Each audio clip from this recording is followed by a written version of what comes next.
Welcome, and thank you for joining us for this quick introduction to the health risk assessment. In this video, we will provide an overview of how to complete the health risk assessment form and the business rules for receiving the incentive.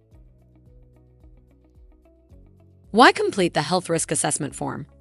Assisting your client with completing the health risk assessment form helps Blue Shield to connect them with care coordination. We use the information in partnership with providers to ensure that the member receives the right care. Also, health risk assessment form completion rates are tracked and reported as part of Blue Shield's Medicare Star Rating. Let's begin with an overview of the process of completing the health risk assessment. First, assist the new D-SNP member with completing the electronic form at the end of the application process. We highly recommend completing the form at the time of enrollment. Once the form is completed, submit the HRA form as part of the new member application.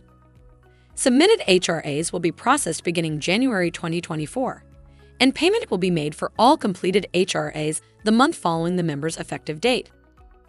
Now, let's look at completing the form. Select the dual special needs plan your client wants to enroll in and complete the enrollment application. After completing the application, you will see a button to complete the health risk assessment. Complete the form by checking the appropriate box that answers the questions and type any additional pertinent information that will help Blue Shield to assist your client's needs better. Remember to answer as many questions as possible. Sign the form and click the Complete Assessment button. A confirmation notice and number is displayed.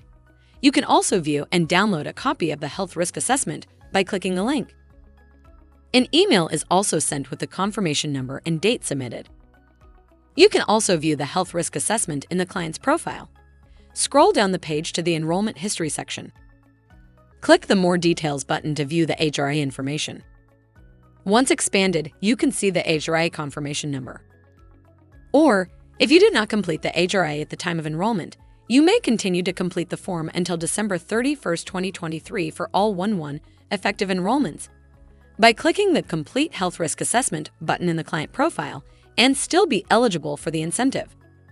Enrollments that are effective after the first of the year must have the HRA completed at the time of enrollment to qualify for the incentive. An incentive of $100 will be paid for each HRA completed and electronically submitted for a new dual eligible special needs plan D-SNP member. The incentive is effective through Q1 up until 3/31/2023, and we will continue to offer a 90-day look-back for those HRA surveys that are submitted after an enrollment application is submitted through Compare Plans and Enroll site. The incentive is effective immediately and will be paid the month following the member's effective date. For example, you would receive a payment for members with a January 1, 2024 effective date in February 2024. As we conclude this video, here are some key points to keep in mind. First, enrollment must be submitted electronically through the Compare Plans and Enroll site. Paper applications are excluded. Also, the incentive is only eligible for individual brokers, and the prospect must be a new D-SNP member and remaining in the plan for at least 1 month. And lastly, incentives will be paid on the month following the member effective date and will be paid out only once per member for each calendar year. And here are some business rules scenarios for incentive eligibility you may encounter. If the beneficiary moved from a MAPD to a D-SNP plan, an HRA incentive would be paid. Or, if the beneficiary moved from a D-SNP to a MAPD plan, this does not qualify for an HRA incentive. Or, if the beneficiary is currently enrolled in a D-SNP plan and re-enrolls in the D-SNP plan for a 1/1 effective date, the HRA incentive will be paid with the commission for the initial enrollment. The subsequent enrollment does not qualify for the HRA incentive since the member is still within a calendar year of the initial HRA submission.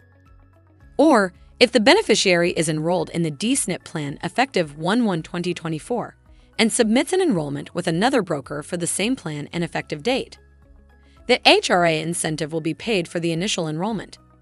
The subsequent enrollment does not qualify for the HRA incentive since the member is still within a calendar year of the initial HRA submission. And that's our all-new health risk assessment process and incentive for the 2023 Medicare annual enrollment period.